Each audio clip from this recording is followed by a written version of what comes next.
On ne peut pas adhérer à un discours qui est aujourd'hui en train de grandir dans certains milieux ultra minoritaires, je pense, du no border, où on ouvre tout.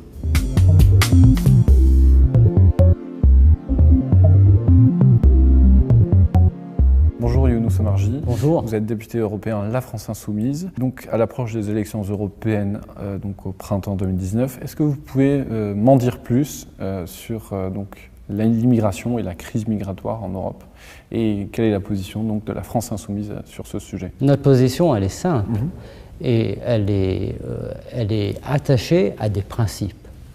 Bien sûr, et c'est un principe très fort qui vaut pour la France et qui vaut pour l'Union européenne. La France cesserait d'être la France et l'Union européenne cesserait d'être fidèle à ses valeurs s'il n'y avait pas ce devoir de secours, de solidarité, d'accueil pour celles et ceux qui sont dans des situations où il est question de vie ou de mort. Rappelons quand même que les personnes qui sont sur l'Aquarius ont été sauvées de noyade et que les réfugiés sont des personnes qui, dans leur pays, fuient des conditions absolument épouvantables créées par les guerres. Donc, est-ce qu'il ne faut pas les empêcher de partir, si je comprends bien? Donc, il faut régler la situation d'abord. Donc, notre position, c'est d'accueillir celles et ceux qui sont dans des situations tragiques et qui demandent accueil lorsqu'elles se retrouvent comme ça en Méditerranée et qu'elles cherchent un point d'arrivée. Mais vous avez raison de dire qu'il y a un autre principe. Nous sommes attachés aux frontières. Les frontières définissent les États. Si vous n'avez plus de frontières, vous avez un monde chaotique et vous avez un monde anarchique. Les frontières, c'est quelque chose d'extrêmement important. L'attachement aux frontières. Et nous avons toujours été opposés, et ça s'inscrit dans une histoire, à la liberté d'installation. Donc, notre position, en deux mots, c'est le devoir d'assistance et de secours pour les personnes qui se trouvent dans des situations tragiques telles que vous les avez décrites, et par ailleurs, une politique de maîtrise des flux migratoires. Qu'est-ce que cela veut dire? Ça veut dire qu'il faut aussi travailler sur les causes de départ. Et en tant que député européen, je fais le constat que les politiques de l'Union européenne, notamment celles qui sont engagées auprès des pays d'Afrique, sont des politiques néocoloniales qui ferment la porte souvent au développement de ces pays ou en tout cas leur enlèvent leurs possibilités propres de développement et créent de la désespérance. Sur le principe de réalité, une fois que vous avez accueilli donc ces réfugiés, qu'est-ce que vous en faites?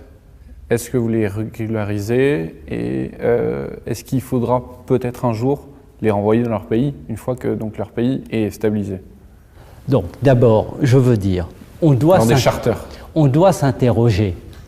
Pourquoi est-ce que cette question fait autant débat en Europe? L'Aquarius, il s'agissait de moins de 60 personnes. Mais globalement, le nombre de migrants en Europe ne représente pas des masses telles qu'elles vont menacer les sociétés européennes telles qu'on peut l'entendre dire parfois. Oui, mais vous parliez tout à l'heure quand même de l'équilibre démographique de l'Afrique. Donc la question, c'est qu'est-ce qu'on a mis aussi dans la tête des gens pour qu'il y ait une telle angoisse. Donc il faut aussi s'interroger là-dessus parce que si on ne travaille pas sur ces questions, on laissera grandir en Europe la xénophobie. Je crois que dans des civilisations où on a pendant des siècles et des siècles enseigné que la civilisation européenne était supérieure aux autres civilisations, la figure du migrant devient dangereuse. Mais il est vrai que partout dans le monde, il y a aujourd'hui une inquiétude identitaire. Je ne veux pas porter de jugement là-dessus. J'ai été en Inde, j'ai rencontré le Premier ministre Modi, à Bruxelles également, et il me disait, vous savez, nous avons la conviction que notre civilisation 6 fois millénaire est aujourd'hui menacée.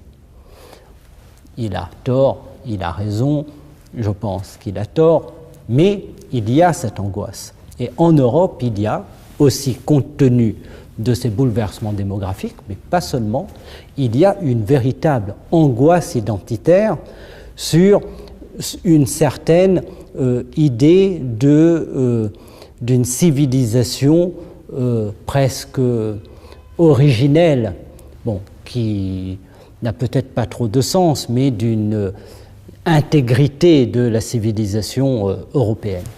Donc, il faut intégrer cela. Pourquoi? Parce que les migrants, lorsqu'ils sont dans les pays européens, ils doivent pouvoir s'intégrer. Et ils doivent pouvoir vivre dans les meilleures conditions. Il faut qu'il y ait une acceptabilité de cette intégration promise à ces personnes qui viennent en Europe. Et si les conditions ne sont pas réunies, alors c'est une souffrance aussi pour les migrants qui s'ajoute à la souffrance du départ. Et c'est pourquoi la meilleure solution est de tarir les flux migratoires, parce que la migration dans ces conditions est une souffrance. D'accord. Donc je vais vous demander donc la position de la France insoumise par rapport notamment au manifeste donc, sur les migrants, pour l'accueil des migrants, que Jean-Luc Mélenchon a refusé de signer. Oui, parce Pourquoi? que c'est très simple. Et j'ai donné la réponse au début de notre échange. Nous ne sommes pas ce qu'on appelle des no-borders. C'est-à-dire le monde, et depuis en tout cas que les nations existent, est fait de frontières. C'est Régis Debray qui disait que pour faire la paix à la fin, on trace une frontière.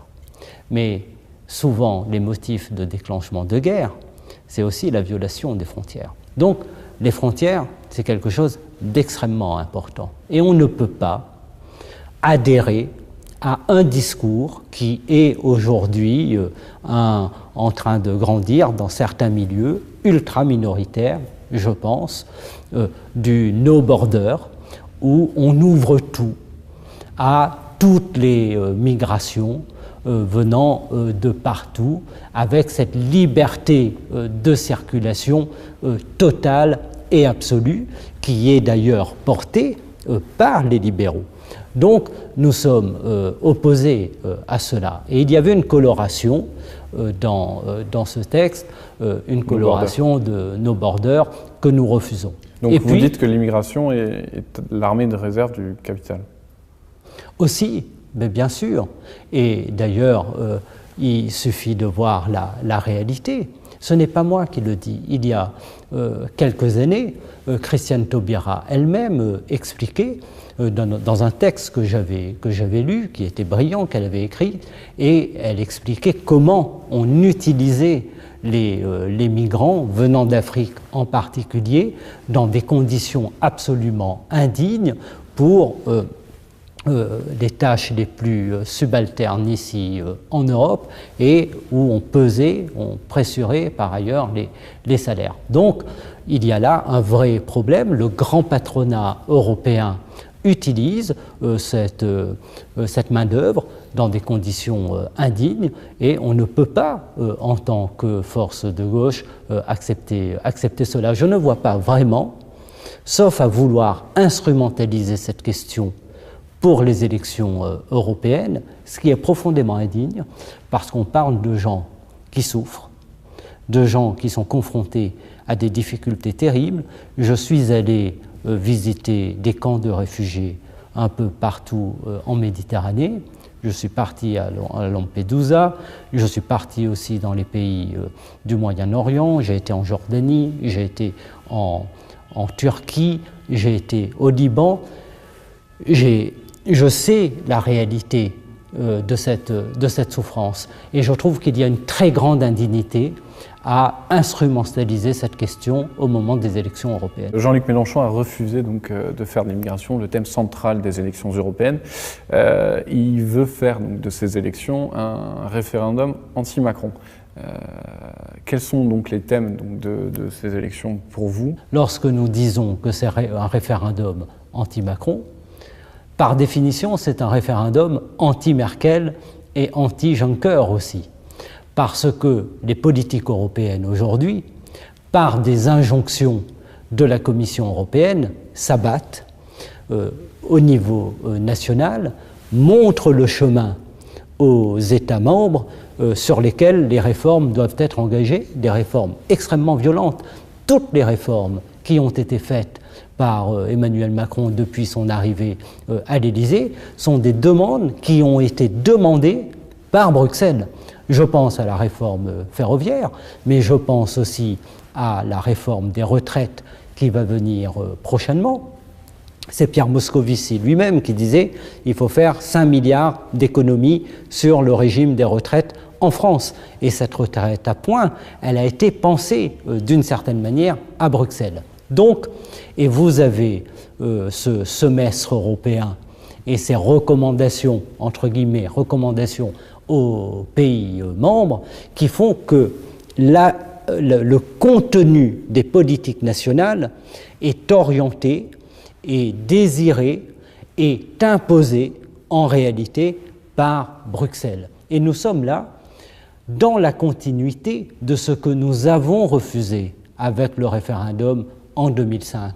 Lorsque nous disions non à ce traité, nous disons non à l'ensemble de ces politiques libérales, ultralibérales, qui sont imposées aujourd'hui par l'Europe aux États membres. D'accord, donc est-ce que vous pouvez m'expliquer en quoi consiste le plan A et le plan B? Nous portons des propositions. Nous les avons portées pendant la campagne des présidentielles, dans l'avenir en commun. Nous avons des propositions pour l'Europe et nous disons que dans le cadre de ces traités qui empêchent tout, nous devons essayer, il est impossible d'avancer. Donc, nous devons créer un rapport de force au sein du Conseil européen pour proposer un autre chemin et proposer qu'on sorte de ces traités qui ont dénaturé l'Union européenne et qui interdisent d'aller vers une continuation du progrès dans les pays européens. Et nous voulons renouer avec la transition, opérer la transition écologique, c'est extrêmement important, et nous voulons renouer avec le progrès social. Donc ça, c'est le plan A. Ça, c'est le plan A, et ce discours-là, il sera entendu par nos partenaires. Pourquoi? Tout simplement parce que, jusqu'à aujourd'hui, quasiment la totalité des pays européens, et en particulier les pays du Sud, subissent avec violence une politique économique et monétaire qui a été pensée par Berlin et à Berlin. Et ces politiques de l'ordre, ce qu'on appelle l'ordolibéralisme, mais ce que j'appelle, moi, l'ordnungspolitik, parce que c'est un courant politique encore plus profond dans l'histoire des idées en Allemagne. Cette ordnungspolitik, elle irrigue aujourd'hui toutes les politiques de l'Union européenne. Et il faut en sortir. Et François Hollande avait fait la promesse de remettre en cause le traité sur la stabilité budgétaire. Il ne l'a pas fait. Eh bien, Jean-Luc Mélenchon, lui, il ira créer le rapport de force. Et donc, plan B? Et je poursuis.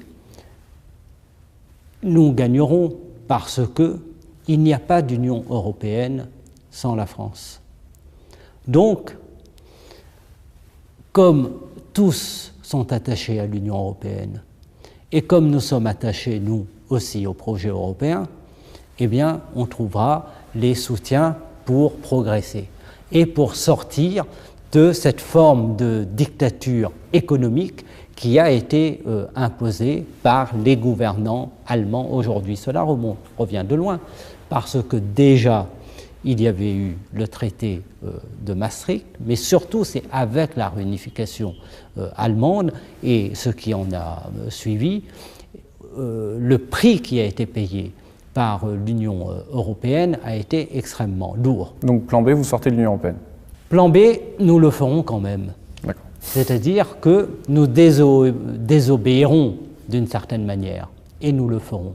Et ce n'est pas nous qui sortirons de l'Union européenne, c'est eux. D'où vient ce nom, Younous Omarjee? Est-ce que vous avez des origines indiennes ou... Oui, indiennes. D'accord. Donc c'est un nom qui vient du Gujarat, je fais partie d'une lignée en fait de Gujaratis qui ont migré. Je suis un descendant de migrants. Bon, j'attends pendant la campagne des européennes celui ou celle qui viendra me faire la leçon là-dessus.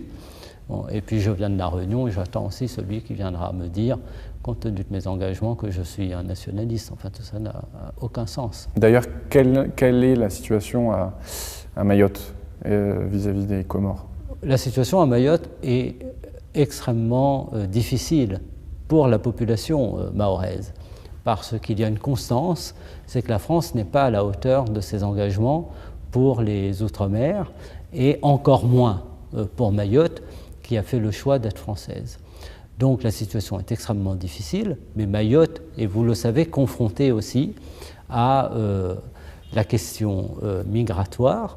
Il y a les migrants qui viennent des Comores, et en particulier de l'île d'Anjouan, et celles et ceux qui font la leçon dans le texte de Regard étaient, Politis et Mediapart, étaient dans le gouvernement de François Hollande, et ils ont été totalement solidaires aux décisions et aux non-décisions du gouvernement français, qui a une responsabilité dans les milliers de Comoriens qui sont morts entre les Comores et l'île de Mayotte, dans des kwassa-kwassa. Ils ont une responsabilité dans ces opérations de rafle sous le gouvernement Hollande. Et je ne voudrais pas rappeler qui était la ministre de la Justice, qui sont allés rafler les enfants dans les écoles. Et ça, c'est la réalité concrète. Après, il y a des beaux discours dans les salons à Paris. Mais à ce moment-là, j'ai été seul pour dénoncer cela. Alors que j'avais tous les Mahorais qui me tombaient dessus, par ailleurs, en me disant « mais vous venez défendre les migrants ». Mais c'était notre honneur de le faire, parce qu'ils ont des droits. Est-ce que vous pouvez me parler aussi de votre action donc, en tant que député européen? Être député européen, c'est aussi cela. C'est aussi lancer l'alerte sur la collusion avec les lobbies. J'ai fait paraître un livre noir sur le lobby du tabac. Je pense que tout le monde convient qu'il y a des collusions extrêmement toxiques entre la Commission européenne et le lobby du tabac. Sur le glyphosate, on n'en serait pas à ce niveau de scandale s'il n'y avait pas eu ce que les Monsanto Papers ont révélé, et ainsi de suite.